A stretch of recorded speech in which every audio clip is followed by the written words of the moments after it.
I've lived in northern Monmouth County in New Jersey my entire life. I've been a fiction writer, actor, playwright, blogger, gourmet chef, home renovator, event planner, landscape architect, and decorator. Now, I'm married to a professional drummer who is also an award-winning photographer, so the arts have always been really important to me. There are so many people in this part of New Jersey that are involved in the arts, and I am planning to talk to all of them. Well, maybe not all of them, but a lot of them. And I'm inviting you to listen in. I'm Lucille Sapio, talking arts and culture, and this is Hazlitt Coffee Talk. Today I am speaking with Layonne Holmes, who is truly a diva in every sense of the word.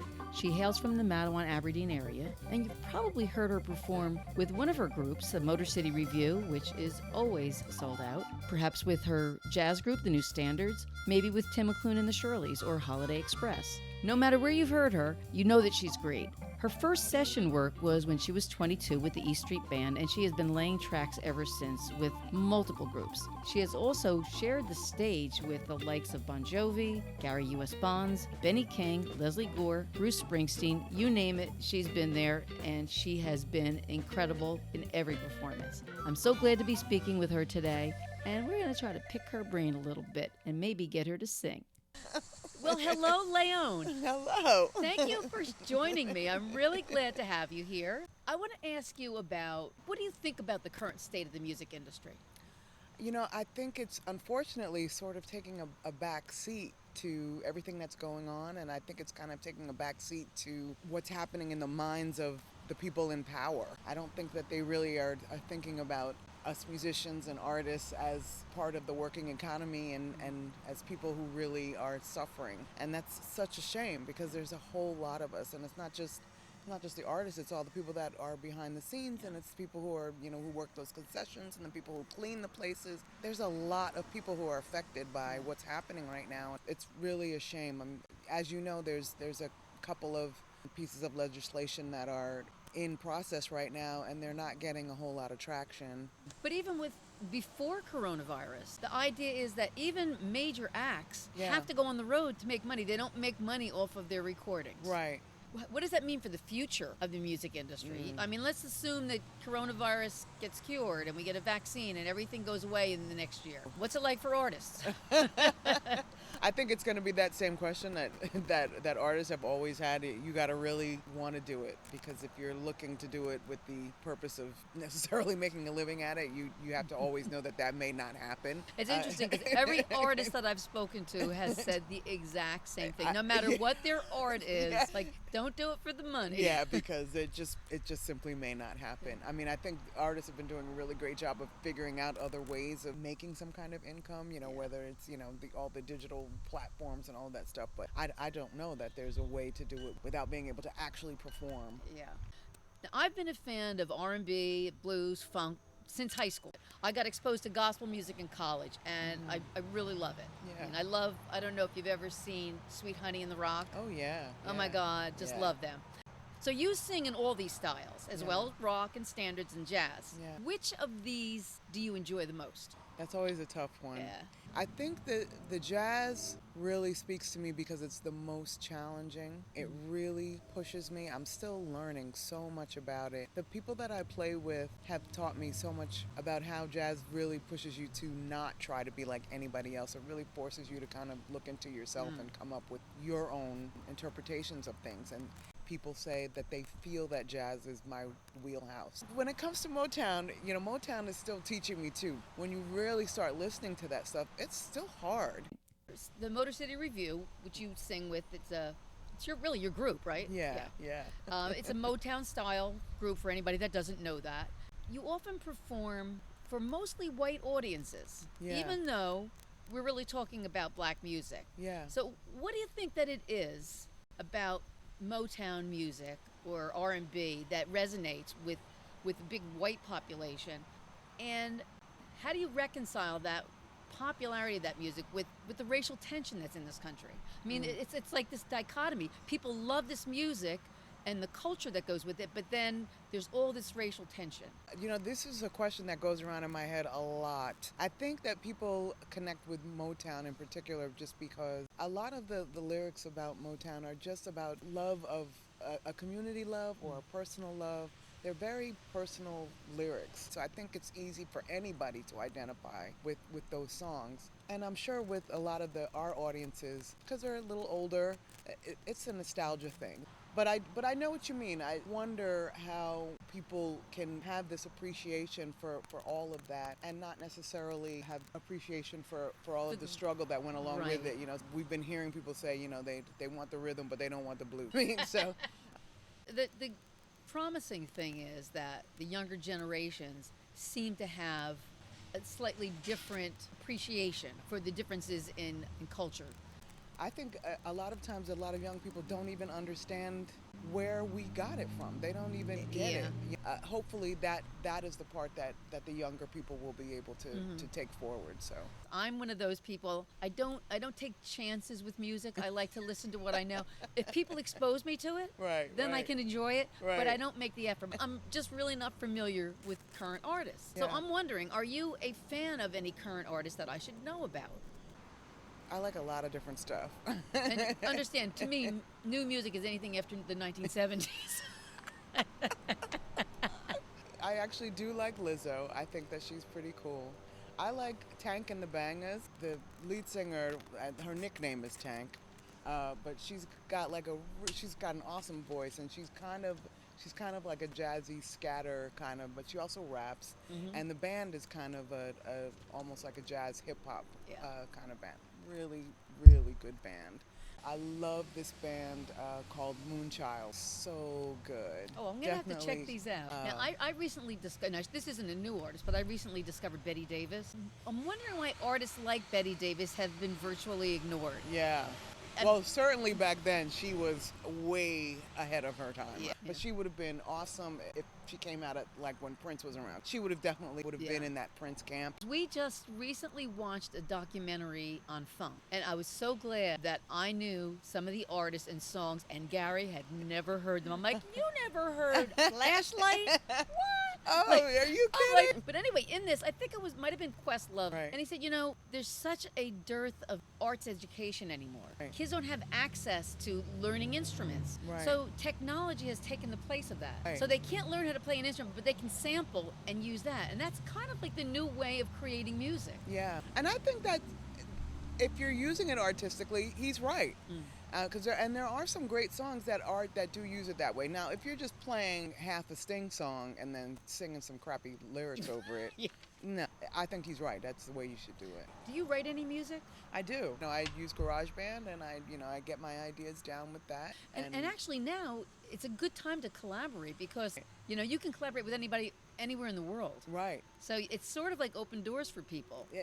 Exactly. This is exactly what's coming out of all of this right now, is that we all have to figure out new ways to work together. And as a recording artist, I go to people's studio. I'm just starting now to go back out, to some people's studio. Gary has lambasted me because I used to watch American Idol. And even though Line Drive, his band, auditioned for Star Search back Did in they? like 1984. Oh, Yes. wow. And Jose actually was on Star Search and made it through a few. You know what? I think, I think that's somebody Jose told Lou me I'm that. talking about. Yeah. What do you think about shows like American Idol or You've Got Talent or any of those other shows? Do you think that they help or hinder the music industry? I don't think they do much for the music industry, to be honest with you.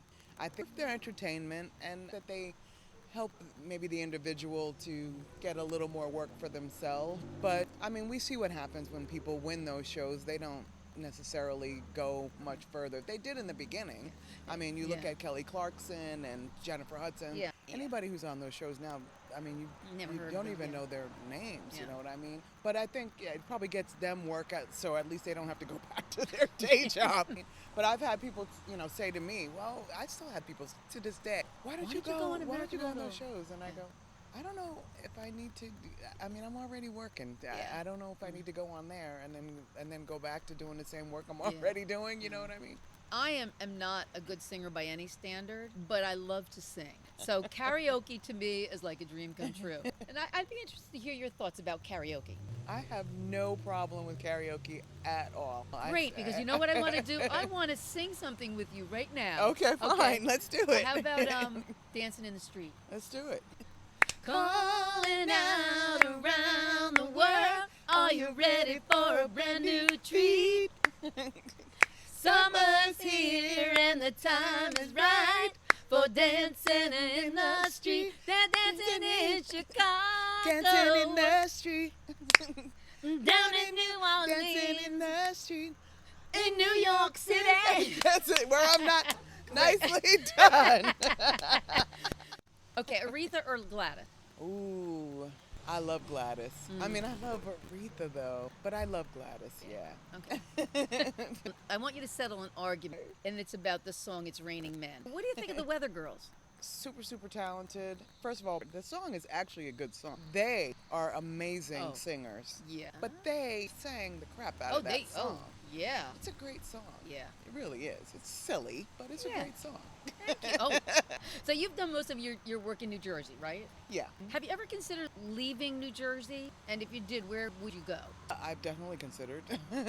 Right now, I still have a day job, and while I'm here, I'm here. But when the time comes and I'm, retired, I probably will leave New Jersey, yeah. My dreams are either North or South Carolina, and my super, super, super dreams are somewhere in Europe. I'm thinking Italy. I don't know if they'll let me in either. Do you have a website? I do. My website is my name, Layonne.com, Layonne.com. And can people buy your music on your site?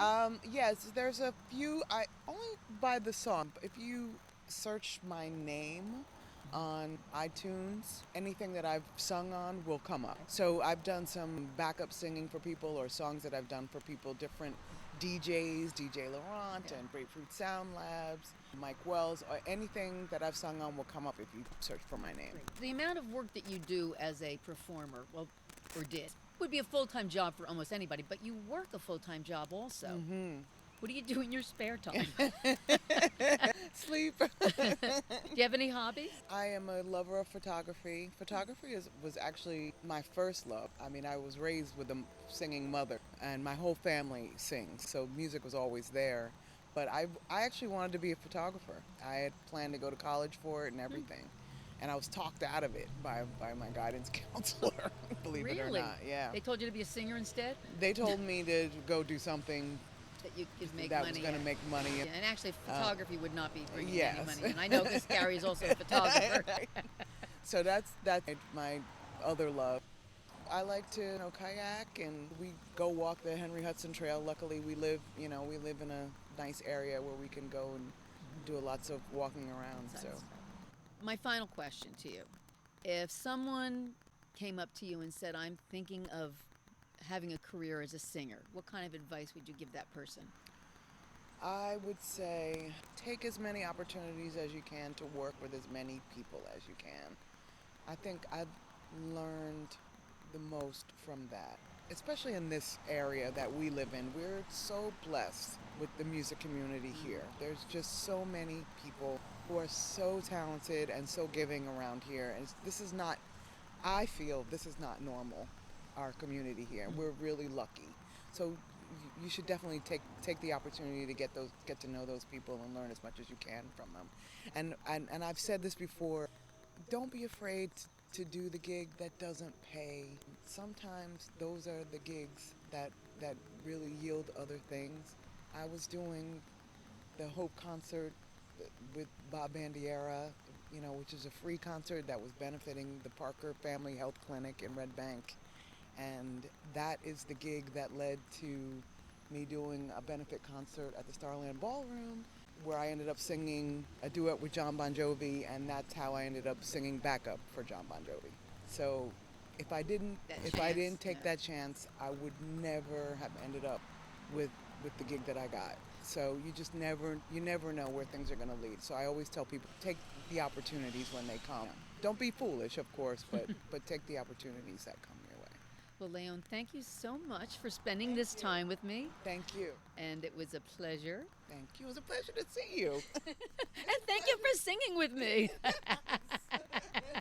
Now I know when you come to Motor City, man, it's on. And Gary will go, no, don't let her sing. You come on up and sing. Okay. Thank you very much. Thank you. I love the arts and I love to talk, and that's why I'm talking to local artists. And if you like listening, then subscribe to my podcast. You can do it on this page, on iTunes, or anywhere you get podcasts. I'm Lucilla Sapio, and this is Hazlitt Coffee Talk.